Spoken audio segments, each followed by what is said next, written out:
How's it going? Dave from Comic Book Investments. So in this video, we're going to look at 5 keys that are going up in price, heating up, so to speak. And again, thank you for everyone that did the auction. We sold a ton of stuff. It was a great success. I'll do an auction review probably, in a week. Still shipping out a ton of stuff. But anyways, let's get right into it. First up is we got Hulk 182. This is technically the 3rd appearance of Wolverine. He cameoed in 180. Full appearance 181, and then he was on a couple, like the first page of this one.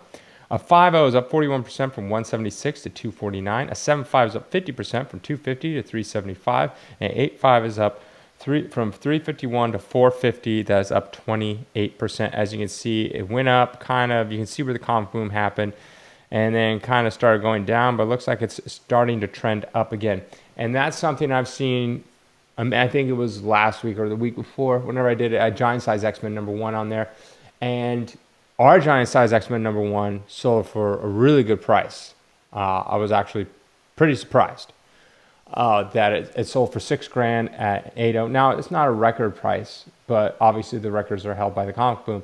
But I've noticed this. I mentioned it a couple times. I see the bottom for some of these books, or at least the temporary bottom, because they've bounced off the bottom and they started to slowly go up again, which is a good sign. Maybe we've hit the bottom, but you never can tell. It could go up for the next 3 months, and then all of a sudden the next 6 months it goes down. Never really know. But again, I am very, very, very gung-ho about any Wolverine stuff. I think it's a great book, especially Giant Size, Hulk 181, things like that. So Hulk 182 falls in that category.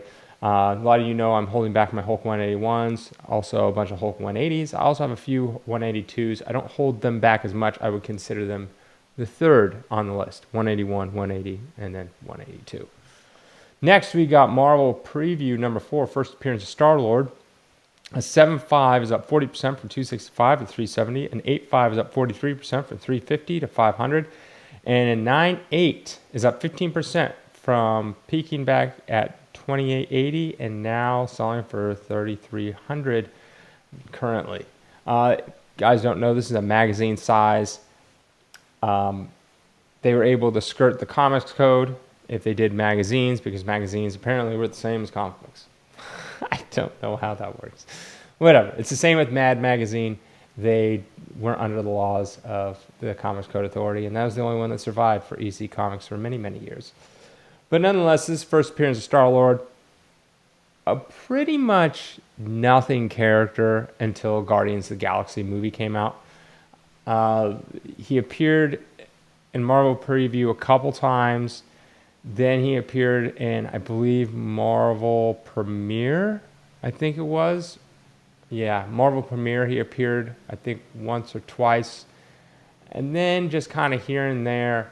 In the original Guardians of the Galaxy, he wasn't in the original team. That came much later when they were thinking about doing a movie and putting... See, Marvel's always ahead of the game.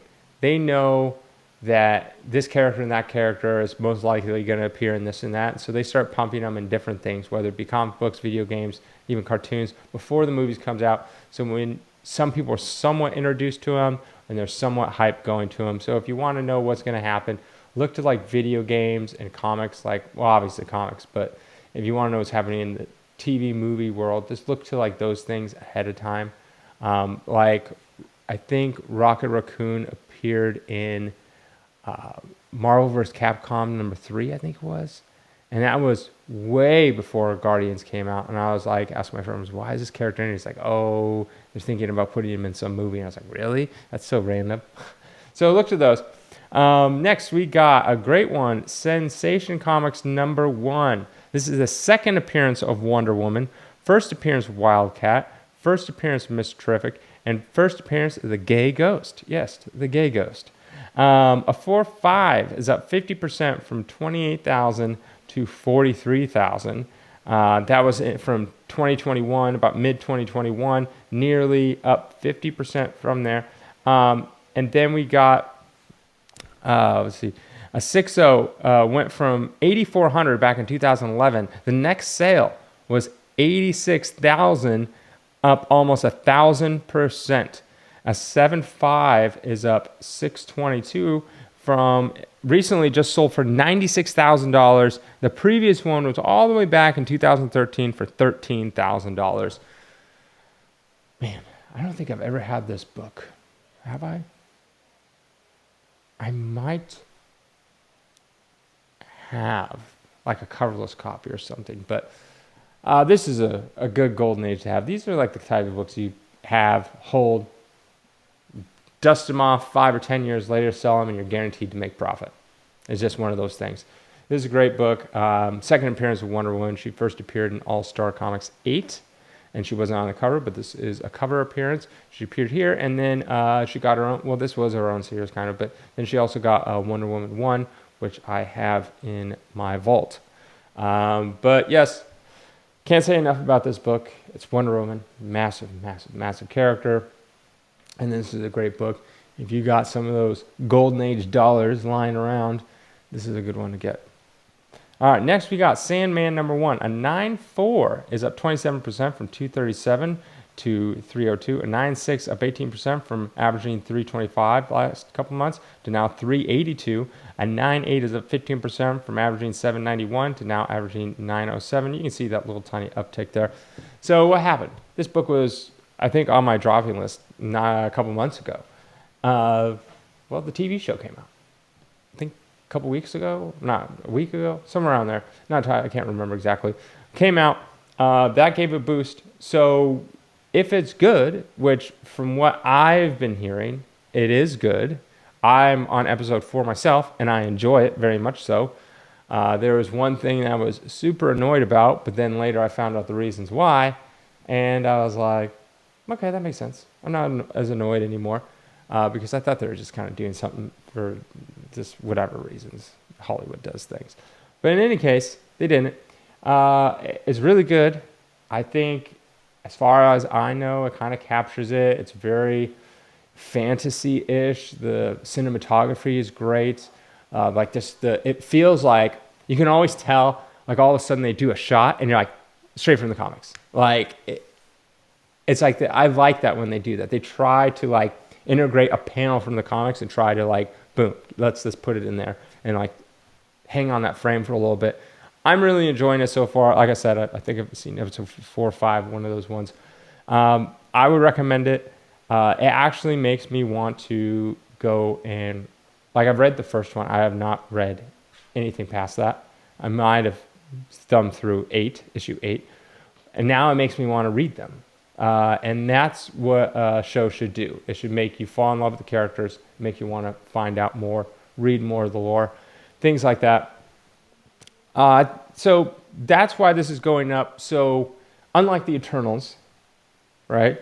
If you have a terrible show, movie, whatever it is, and it's hyped up, and the movie comes out and goes straight to the bottom. This one was already going down because the hype was so strong. Comes out, we see a bit of an uptick. Now, is that going to be an everlasting uptick? I have no idea. We really don't know. I think the show's good. I believe they greenlit a season 2, which is actually kind of amazing for Netflix during this time because they've been canceling all their shows because they've been hemorrhaging money a ton. So for them to do that, that's great. Yeah, watch it. All right, last on the list is Strange Tales 126.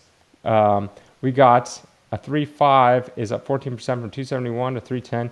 A 4.0 is up 24% from 330 to 409. And a 6.0 is up 27% from 552 to 700. This is the first appearance of Clea. She, spoilers, but I think it's been a while. I think, was it Doctor Strange 2? It didn't come out. She appears at the end. I want to say, is it?